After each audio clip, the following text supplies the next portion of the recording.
Tudo bem? Novamente hoje volta para conversar com vocês sobre um tema absolutamente importante, interessante e estratégico para as nossas vidas. Trata-se da inovação na biologia e o mundo da pesquisa científica. Essa nossa rodada nos próximos dias está muito focada na pesquisa, né? E a gente convidou hoje para conversar com a gente nada mais, nada menos, que é a Daniele Correia Moreira. Mas eu já avisei para ela aqui que esse negócio de Daniele, não dá, entendeu? Então já vou logo avisando que eu vou chamar ela de Dani. Aí ela que não perdeu a viagem, né? Falou assim, pode me chamar de Dani, porque Daniele é raiva de mãe. Imagino que a mãe dela, quando chamava Daniele, já era. Lá vinha problema. E a Dani é pesquisadora do maior instituto de pesquisa e ciência do Brasil. E da América Latina. Nada mais, nada menos do que a Fiocruz. Galera, todo mundo sabe aqui a importância que a Fiocruz, que a Fundação Oswaldo Cruz teve nas nossas vidas. Tem ao longo da história, mas que mais recentemente, em função da pandemia, a importância que essa fundação teve. Então é com muito carinho, com muito respeito, com muita admiração, que eu recebo aqui novamente essa pesquisadora. E ela vem tratar. Dani é bióloga, Dani é mestre em pesquisa clínica em doenças infecciosas, doutora em biologia parasitária e tem uma especialidade que é o que a gente vai conversar hoje aqui, que é microbiologia e imunoparasitologia, com foco em infecções fúngicas. Quando a gente opera com esses temas, claro que eles estão associados àquilo que funda a nossa conversa hoje, que é a inovação na biologia e o mundo da pesquisa científica. A Dani é quem vem conversar com a gente. É importante a gente olhar para temas, questões e problemas como esses, porque eles estão no nosso cotidiano. Não adianta a gente imaginar questões dessa natureza vai dar na árvore, na parede, no pneu do carro. Não, somos nós, seres humanos. E o desafio de pensar como é que a pesquisa desenvolvida pela Fiocruz contribui direta e indiretamente, primeiro, para que a gente possa ter conhecimento, segundo, para que a gente possa enfrentar de forma adequada. Quero apresentar para vocês aqui, nesse momento, Dani Correia. Dani, fala um pouco para a gente com esse sorriso. Quem é a Dani Correia? Já sei que tua filha está te tietando. Tá. Vou já pedir a produção para mandar a foto depois para você. Tem foto, vídeo, tem que colocar tudo. Tem que colocar tudo. Dani, fala para nós. Então, gente, bom dia, né? Obrigada pelo convite. É um convite, assim, ultra prazeroso falar sobre ciência. E eu acho muito importante que seja de um modo alegre, descontraído, né? Que a gente possa levar a ciência de uma maneira mais fácil de ser ouvida, sem essa coisa muito séria do cientista, né? Das pessoas inatingíveis. Então, primeiramente é isso, é um agradecimento pelo convite que além de muito importante, muito prazeroso. Como você já falou, eu sou bióloga, né, de formação, eu tenho mestrado em pesquisa clínica em doenças infecciosas, doutorado em biologia parasitária e eu sou especialista em fungos, né? Vim com a roupinha da doutora Fungo já para destacar a importância da micologia como ciência, porque os fungos são os seres mais adaptados e mais inteligentes do nosso planetinha. Então, eu vou falar um pouquinho sobre eles ao longo do nosso bate-papo. Com relação o meu trabalho em si, eu trabalho muito com doenças, né? Com doenças causadas por fungos. Mas, se a gente vai olhar a micologia como ciência hoje em dia, justamente por conta dessa adaptação que os fungos têm, né, no planeta, você tem inúmeras aplicações desses organismos, né, na nossa vida cotidiana. Começa que os fungos, eles nos fornecem as melhores coisas da vida. Cerveja, vinho, pão, pizza, né? Tudo isso é feito a partir de fungos, né? Então, assim, a gente tem a micologia brilhando desde os tempos antigos na indústria alimentícia. A gente começa a conhecer fungo lá com os egípcios, na antiguidade mesmo, né? Quando a gente vem trazer as fermentações, os produtos a partir de fermentação, bebidas e alimentos a partir de fermentação. Então, esse é o primeiro marco biotecnológico da micologia, né? Que é esse advento dos alimentos e bebidas fermentadas. O segundo grande momento da micologia é com o Alexander Fleming, que descobriu a penicilina. Descobriu a penicilina, ela é um antibiótico que a gente sabe da importância. Todos os outros derivados de penicilina que dão, né, essa classe toda de antibióticos que a gente tem, né, para tudo, vieram desse antibiótico penicilina, que foi sintetizado a partir de um fungo chamado Penicillium notatum. Esse fungo ele cresceu eu vou contar aqui rapidinho para a gente não alongar muito a história. Essa história é super conhecida, mas é um fungo que o Alexander Fleming ele cultivava bactérias, e um belo dia ele viu uma colônia crescer na placa dele de bactérias. E onde aquela colônia crescia, as bactérias não cresciam em volta. Então ele entendeu que ali tinha um organismo que fazia com que fosse impedido o crescimento bacteriano. E aí, né, pesquisas e pesquisas levaram a nossa penicilina, que é um grande advento na saúde, porque as pessoas hoje em dia não morrem mais, obviamente, né? Existem doenças e os organismos são adaptados, então eles vão... Quanto mais o remédio, mais a gente, né, as bactérias se adaptam, enfim... E aí você tem, hoje nós temos outras condições, né, de doenças bacterianas, mas, assim, por séculos, a nossa penicilina deu conta dessa coisa. Então, fungo e inovação tecnológica tem tudo a ver. Tem tudo a ver? Tem tudo a ver. Que ótimo.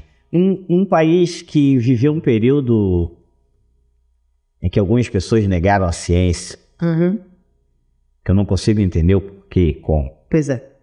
Mas que também não será objeto da nossa conversa hoje. Eu quero dizer que eu acredito na ciência. E acho que a ciência é o principal instrumento para que a gente possa não apenas se desenvolver enquanto pessoa, enquanto seres humanos, mas é um instrumento fundamental para qualquer nação. Sim. E para tudo que a gente imagine do ponto de vista da nossa vida. Não é nada que você faça hoje que não tenha ciência. Sim. Entendeu? Nada na vida humana. Logo, eu queria te perguntar o seguinte, Dani. Fala pra gente, assim, o que tem de novo em pesquisas sobre fungos no Brasil?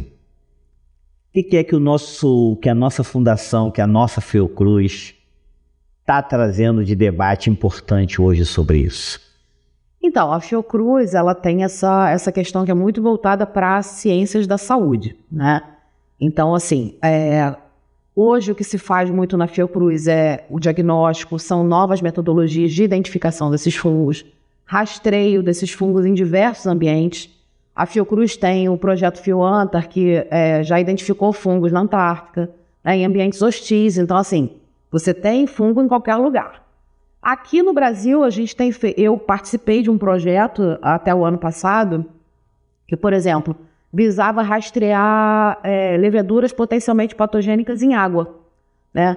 Em água ou em solo. Então, isso é uma questão importante, que é você predizer uma coisa que, de repente, pode trazer um grande problema de saúde pública, né? Nós temos ferramentas hoje em dia para identificar potenciais patógenos que vão dar dor de cabeça. Então, a medicina preventiva ela é muito mais eficaz e muito mais barata do que a medicina curativa.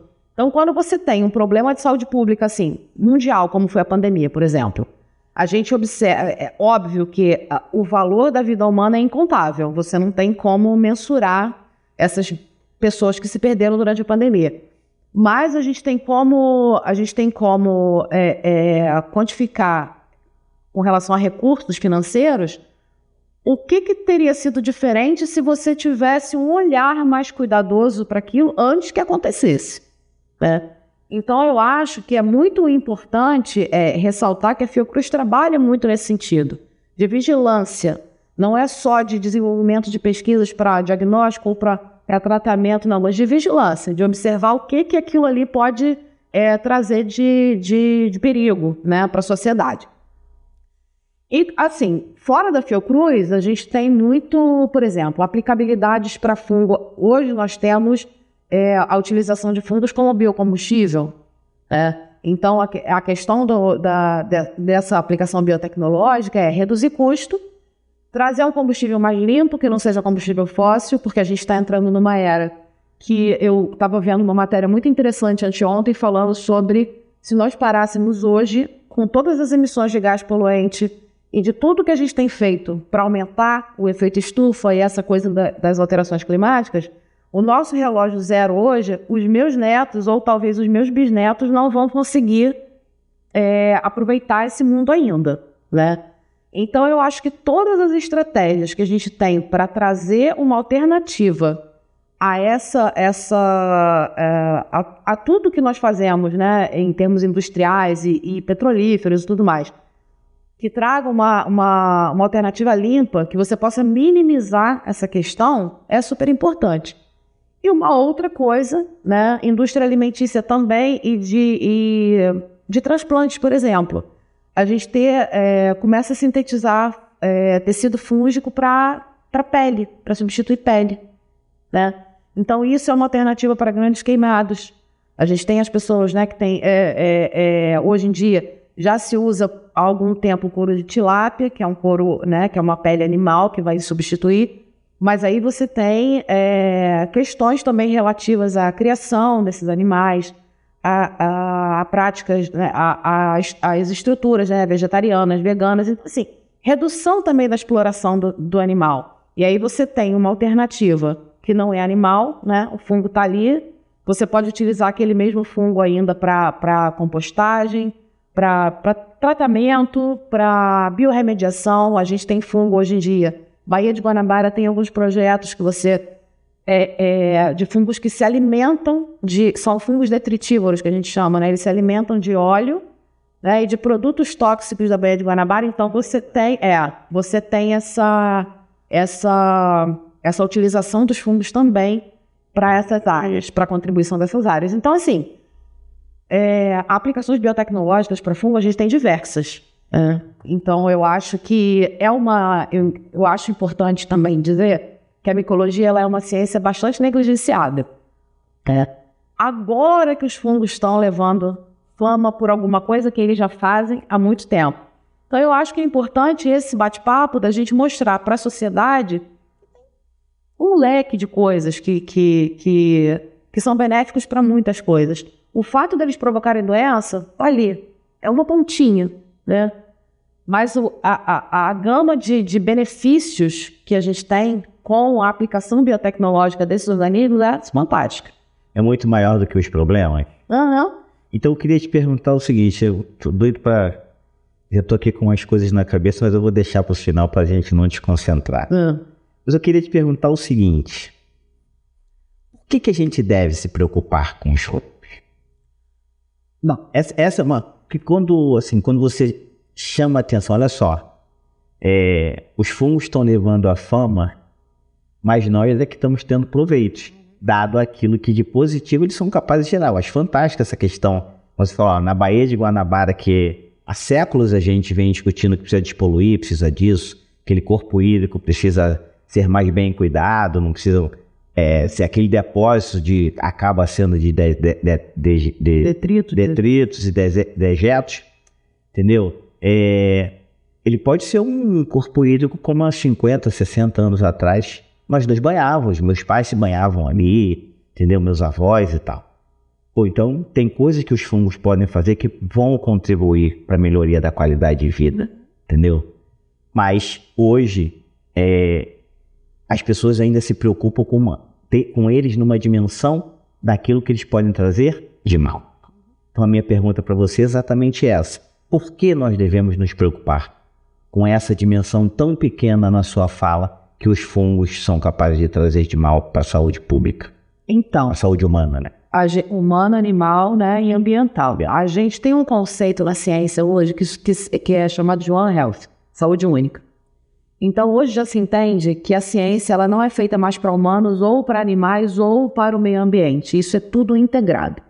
Então, você tem o meio ambiente, os animais e os homens ali, dentro daquele mesmo sistema que você não tem como separar uma coisa da outra.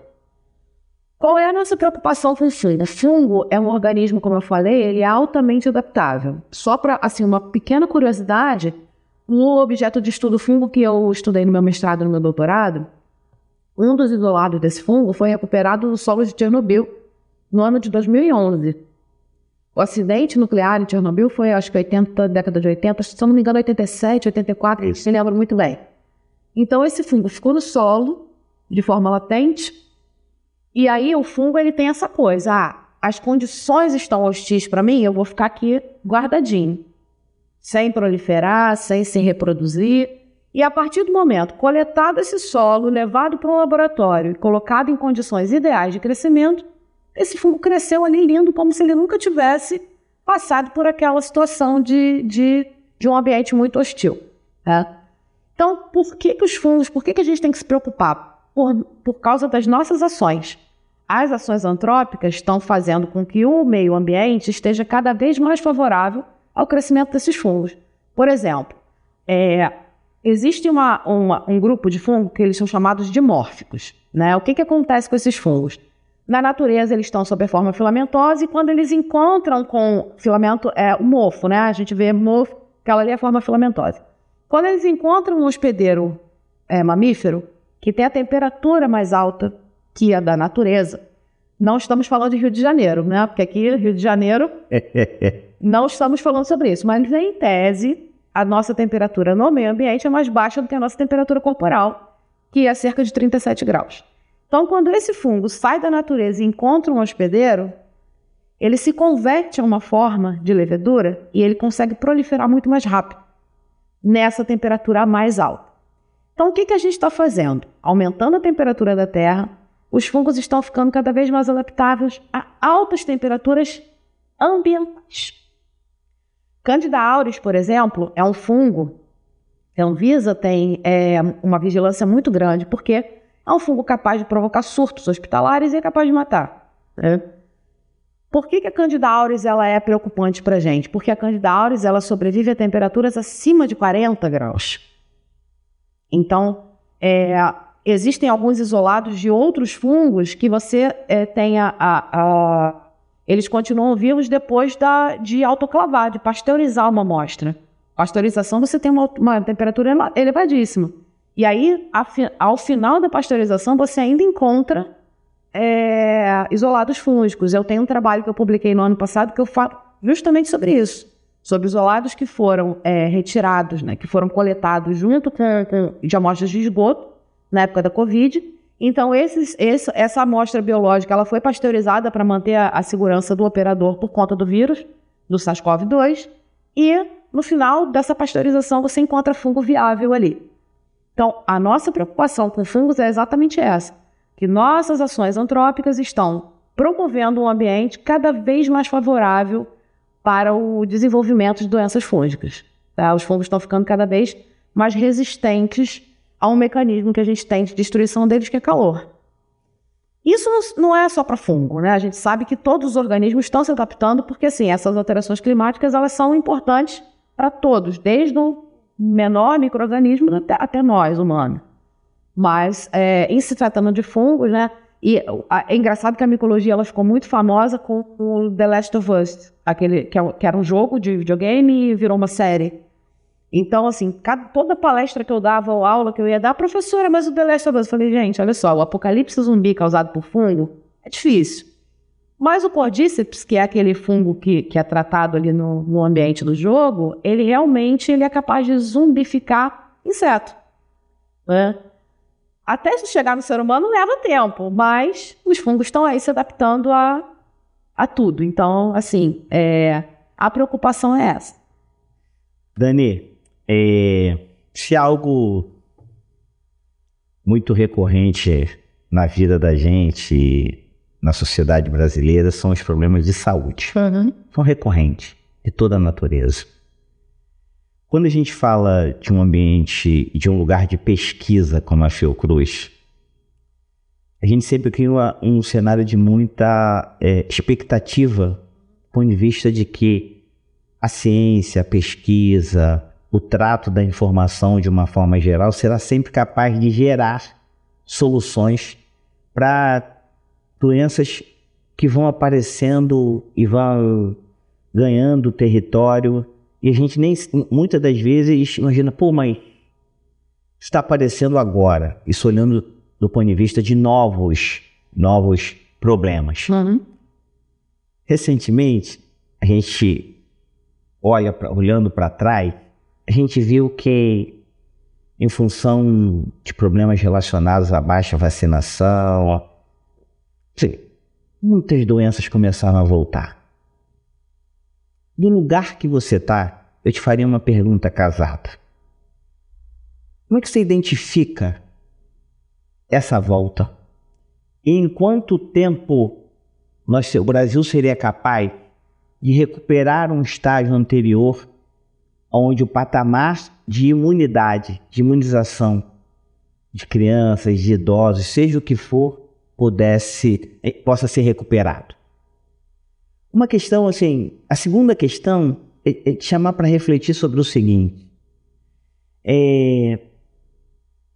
como a pesquisa, como a inovação é capaz de proporcionar avanços que enfrentem problemas que nós, a cada dia, vamos perdendo a expectativa de que possam ser solucionados. Como é que a inovação, a ciência e inovação, uma pesquisa é capaz de gerar condições de enfrentarmos problemas novos que a cada dia aparecem? Você estava dizendo, os fungos podem ajudar num tratamento dermatológico e se incorporar, por exemplo, a solucionar num centro de queimados, o cara que chegou lá com 60%, 70% do corpo queimado e que está fadado a ficar deficiente por uma série de... Como é que coisas dessa natureza podem de fato acontecer? E no teu horizonte de pesquisa, no teu horizonte como pesquisadora num centro de referência como a Fiocruz, olhando para o futuro, tu imagina o quê em termos de prazo?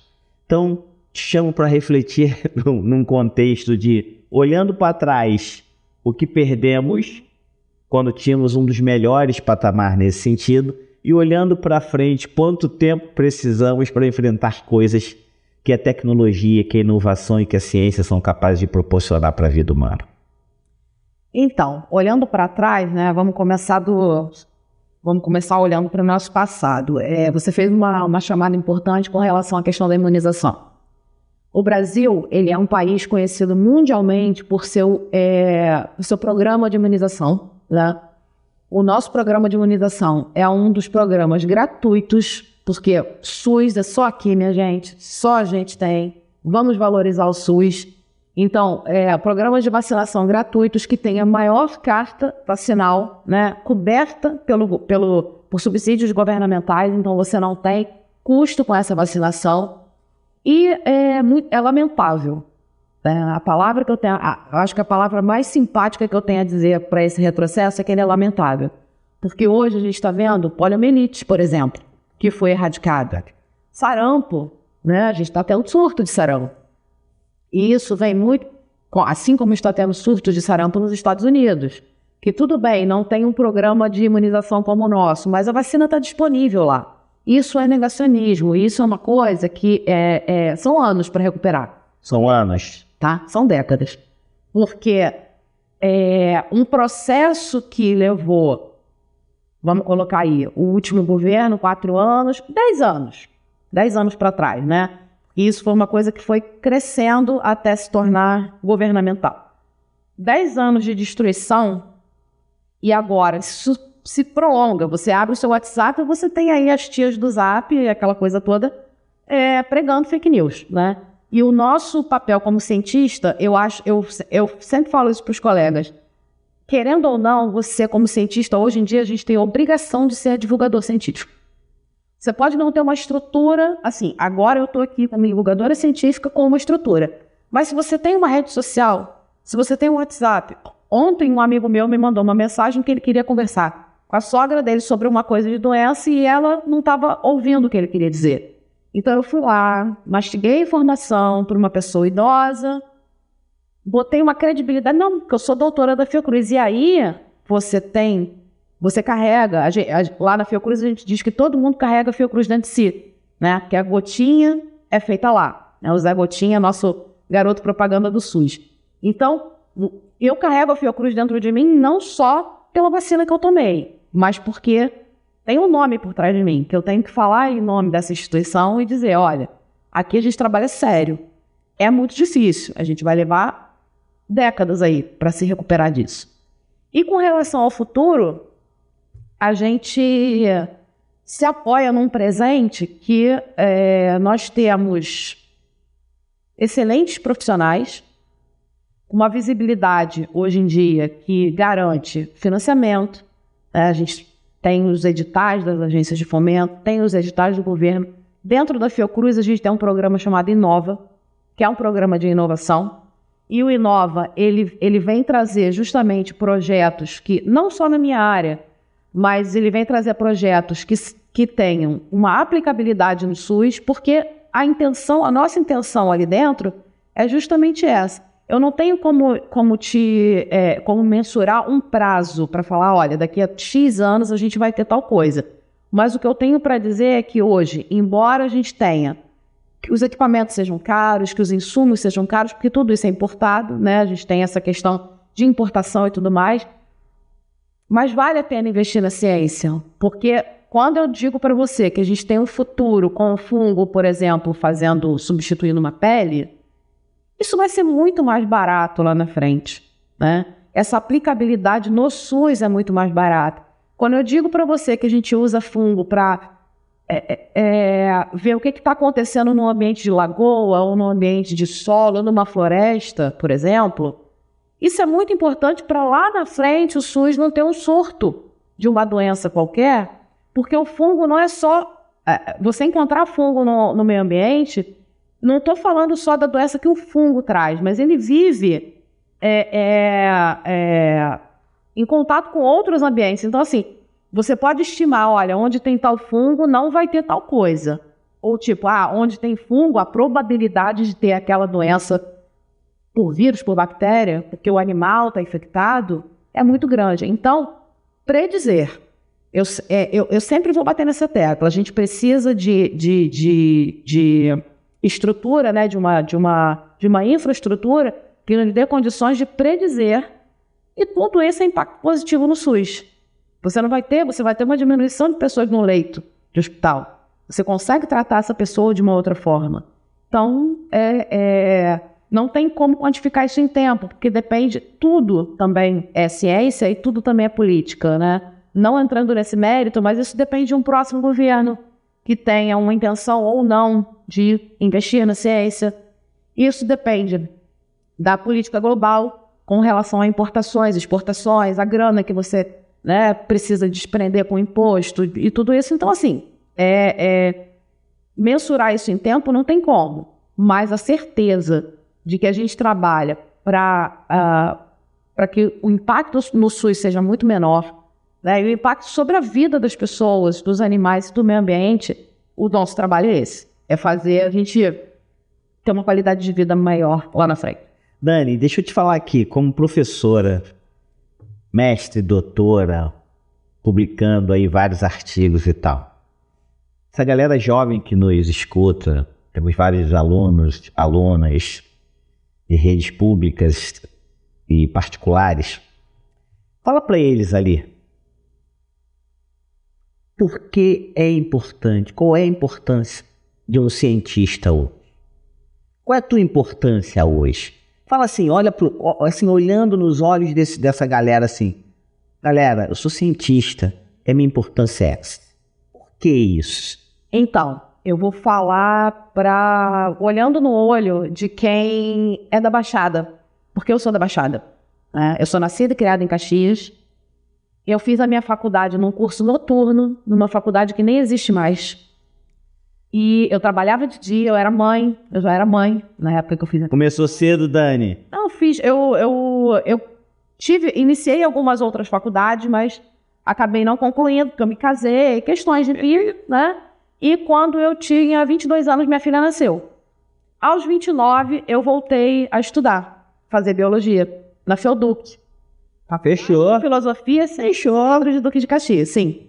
Dei aula lá. Eu dei aula lá também. Quando eu terminei meu mestrado, eu voltei para dar aula, voltei como professora. Legal. Então, assim, eu trabalhava de dia, assim, como muitas mães, né? Como muitos jovens que precisam trabalhar de dia, ter o seu curso noturno, financiado pelo FIES, ou seja lá o que for, ou numa universidade pública.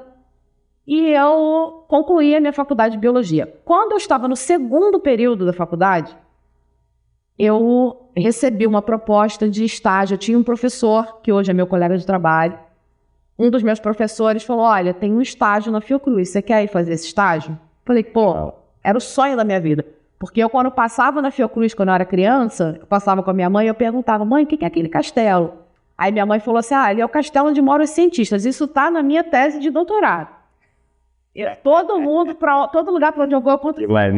Isso. E quando minha mãe falou isso, eu falei assim, então eu quero ser cientista para trabalhar nesse castelo. O dia que eu fui assinar a minha carta de estágio, eu não conseguia subir a rampa do castelo, porque eu chorava e tremia. Segurando aquele papel do CIEE. CIEE. Tem uma importância fantástica de colocar esses jovens nos lugares onde eles têm que estar. Enfim, entrei na faculdade no segundo período, 2006. Ano que vem eu faço 20 anos de Fiocruz, né? Então eu concluí minha faculdade, eu comecei o meu mestrado, eu emendei com doutorado e depois do meu doutorado eu fiz 7 anos de pós-doutorado como bolsista, né? Então a minha importância, assim como a de todo cientista, ela é imensa, falando de forma global, porque somos nós que identificamos os problemas e somos nós que criamos soluções para esses problemas. Mas falando sobre a Daniele, personagem da Baixada Fluminense, que não foi dotada de muitos privilégios, eu falo para você que está me ouvindo e me vendo, não desista. Vai ter gente que vai chegar para você e falar, olha, mas será que esse é o teu lugar? Será que você não pode procurar uma coisa que seja mais fácil, que te dê menos trabalho?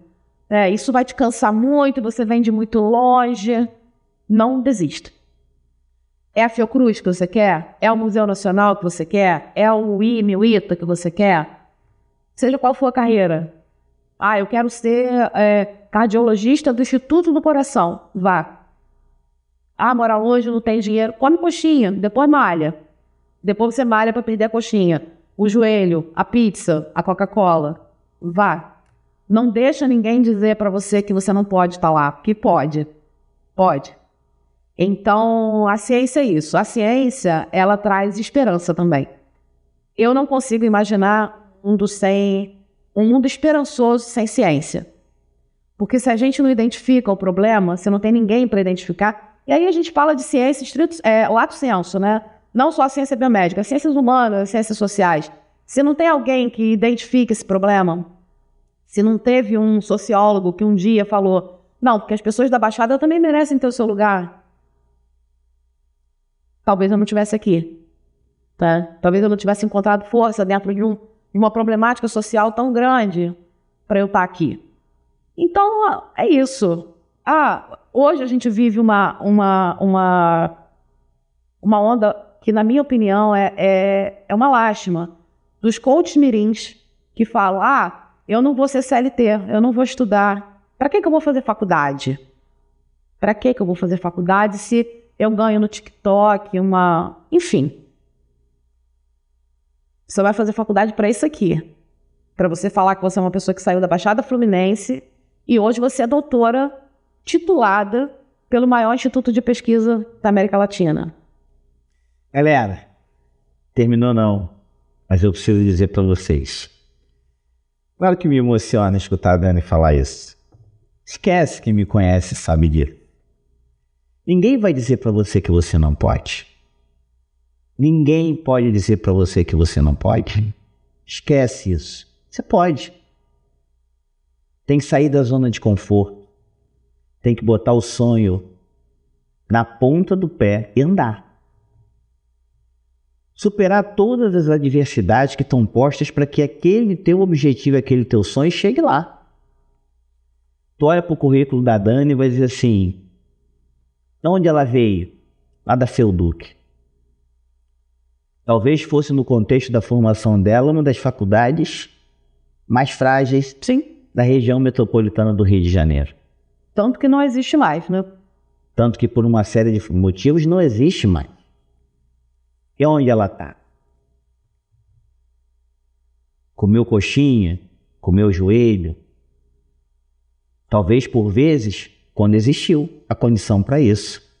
Teve outras que teve que segurar o estômago colado na espinha para chegar em casa e resolver a fome ou a sede, porque as adversidades eram maiores do que ela era capaz disso. Esquece essa parada. Tá afim de ser oficial do exército? Lute por isso. Tá afim de ser engenheiro do ITA? Lute por isso. Tá afim de ser pesquisador? Lute por isso. Independente do lugar que você esteja. A tua vontade, a tua determinação faz chegar aqui como ela chegou. Isso é lindo. Isso é lindo. Imagina o orgulho que a Dani foi para a família dela quando tomou a decisão e chegou ali. Imagina o que você tremer das pernas, entendeu? E não ter força para subir a escada porque passou ali durante várias vezes e meu sonho está ali. Por que o teu vai ficar no papel? Quer ser cientista, cara? Estude. Quer vencer? Estude. Quer sair do lugar e reescrever a tua história? Estude. Porque se nós fizermos isso, nós damos o espaço que nós precisamos dar e chegar onde a gente quer chegar. Dani, quais são os desafios? Quais são as oportunidades e as ameaças que atingem hoje a ciência no Brasil? Bom, a principal ameaça é o negacionismo, né? Isso é uma coisa, não é uma coisa restrita ao Brasil, é uma coisa global. Justamente por esses processos, não só de política, mas a questão das novas convenções sociais. Quando você vê uma criança dizendo que ela não vai fazer faculdade, que ela não precisa estudar porque ela vai fazer TikTok, é negacionismo, né? Então, o nosso principal adversário hoje é o negacionismo. As perspectivas é que nós tenhamos cada vez mais investimento em produtos sustentáveis, porque a sustentabilidade é a chave para a nossa sobrevivência. Hoje em dia, não é uma questão de ser alarmista, mas hoje a gente, como eu falei antes, a gente já chegou num ponto que o nosso relógio do fim do mundo está muito pertinho, né, de bater meia-noite. E isso não é só a questão social de que o que as pessoas estão fazendo, o que elas pensam da vida, do contexto de vida, mas é o impacto que a gente causa, que as nossas ações causam no meio ambiente.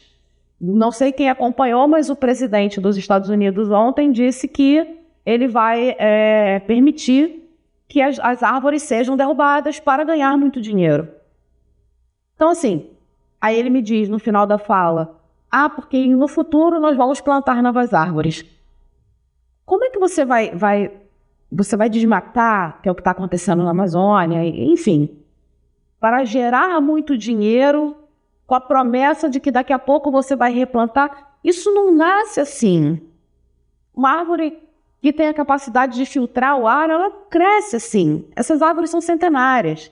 Então, assim, a ganância, a história do vou ganhar muito dinheiro, isso é uma ameaça. Isso é uma ameaça, porque esse mesmo dinheiro, ele não volta para a gente como financiamento. Toma, resolve esse problema que eu criei, sabe? Então, os nossos desafios são esses.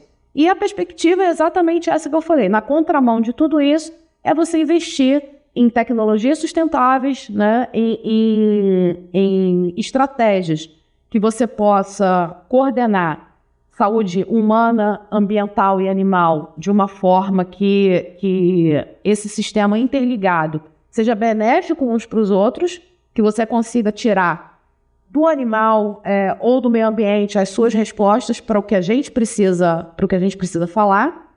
E com relação a a perspectiva mais favorável, eu espero que seja realmente o retorno, né, de investimento para que os cérebros, a gente vive um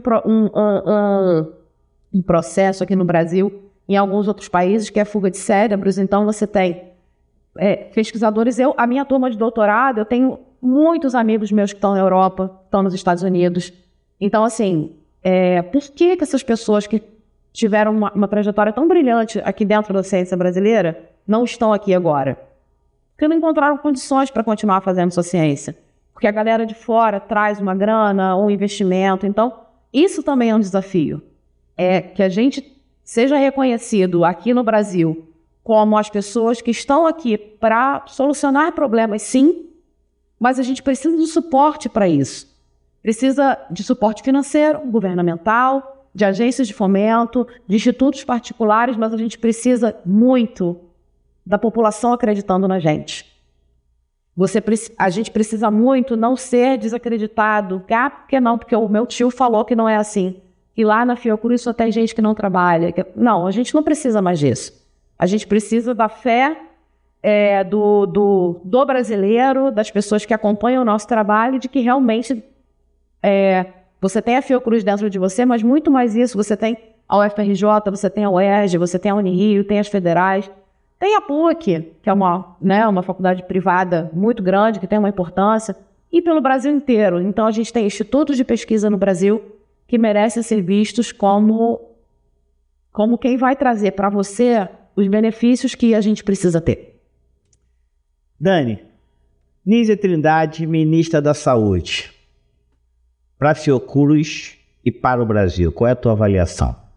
Então, a minha avaliação é de que é a mesma avaliação dela, né? Ela sofreu aí Difícil escolher a palavra para falar sobre isso, mas ela levou A Nízia, ter uma mulher, hoje em dia, em destaque em qualquer setor, né, é um desafio. A Nízia foi presidente da Fiocruz. Nós temos no IOC, eu sou uma pesquisadora do IOC, do Instituto Oswaldo Cruz, então a gente tem a doutora Tânia Araújo Jorge, que é diretora do IOC. Então, as mulheres em posição de destaque, elas são sempre um ponto problemático. Você ter mais uma mulher cientista, ok, até porque a gente tem uma pressão social muito grande para que essa questão de machismo e misoginia seja revista a todo momento. Mas você trazer essa mulher, que é uma pesquisadora, ela é só mais uma pesquisadora dentro da Fiocruz, que bom, para o Ministério da Saúde, para ser a mulher que vai dar as cartas é a próxima pandemia, é o remédio, é a fabricação, é abrir mais uma unidade da Fiocruz no Brasil. Então, isso é muito difícil. A minha avaliação é de que ela fez o que ela pôde. Ela fez o que ela pôde com as ferramentas que foram dadas a ela, com as oportunidades que foram dadas a ela e com os obstáculos que colocaram para ela.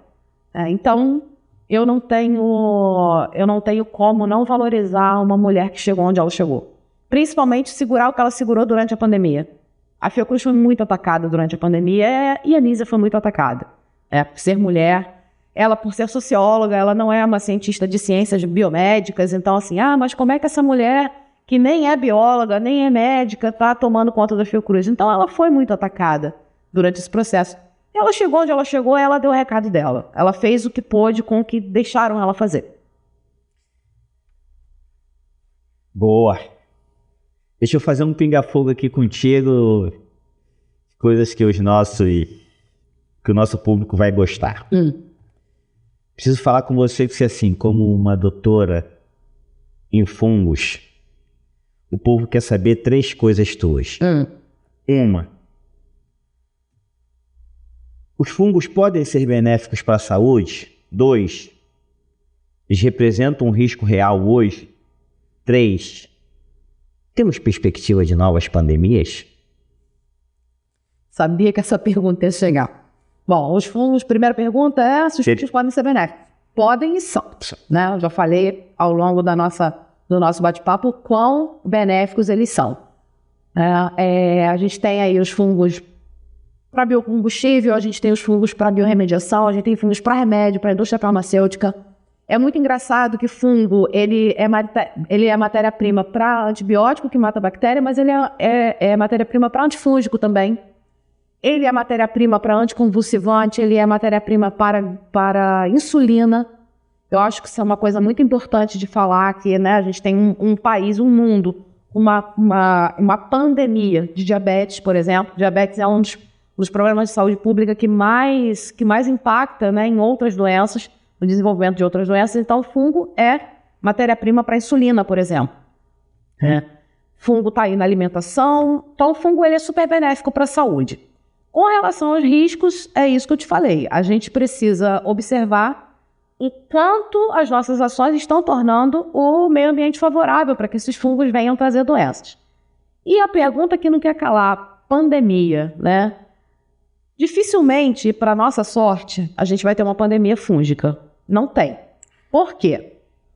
A transmissibilidade é diferente, tá? Você até tem fungos de transmissão direta, mas não é e nunca vai ser uma questão de você espirrou, botou a mão. Isso fica para os vírus. E eu digo que são... na época da Covid, eu falei muito isso. Eu falei, a sorte é que os vírus são burros. Né? Os virologistas vendo isso querendo me matar. Por quê? Dentro da parasitologia, a gente tem um conceito que diz assim, o bom parasita não mata o hospedeiro. O parasita mais inteligente, ele não mata o hospedeiro. E o vírus, o SARS-CoV-2, não fez isso.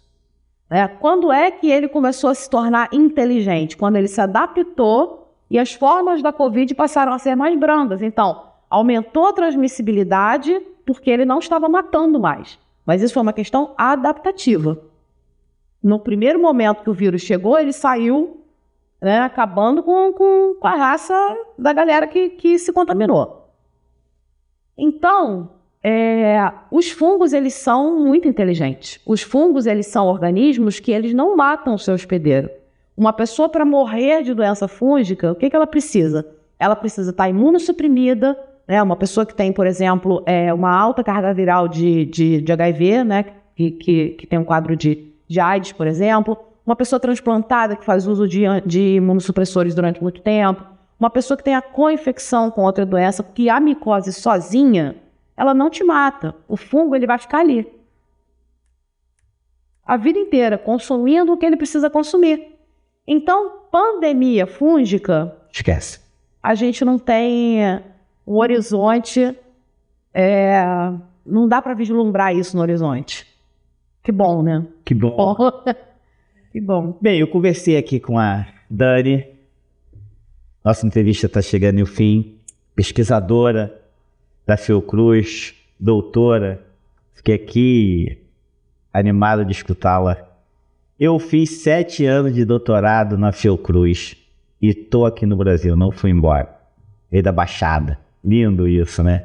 Falou que veio da Baixada, vocês sabem, né? Me encanta. Adoro, adoro. Dani, queria que você pudesse falar para o nosso público.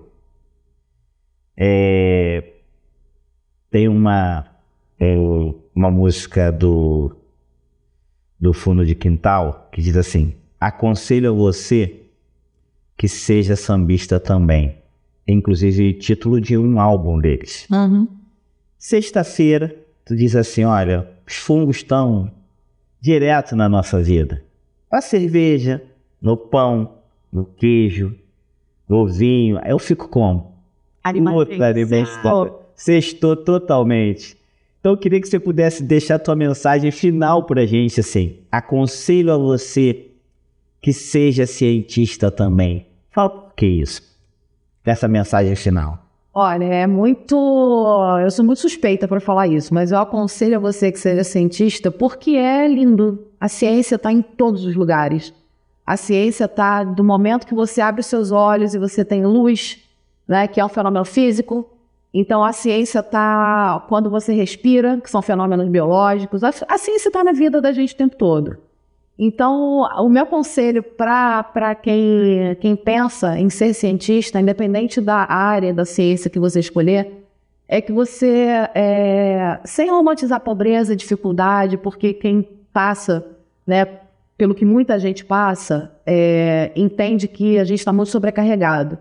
mas coloca o teu coração onde quer que você queira colocar, porque você pode não amar fazer aquilo o tempo inteiro, você vai encontrar pessoas inúmeras que vão te desanimar, né? Você vai encontrar pessoas que vão querer minar o seu amor por aquilo ali, que vão querer colocar muita dificuldade em coisas simples na sua carreira, na sua trajetória. Mas quando você você está determinado, você olhou para aquilo ali, né? Eu quero aquilo ali, chega, uma hora chega. Pode ser difícil, pode não levar os 4 anos de uma faculdade, você pode ter que trancar no meio do caminho, ter que trabalhar de caixa no supermercado como eu trabalhei. Então assim, mas chega, a tua hora chega. O que é nosso, está escrito que é nosso, não tem jeito. Galera, obrigado, conversei com a Dani. Voltamos semana que vem com mais um programa e novamente, abraço.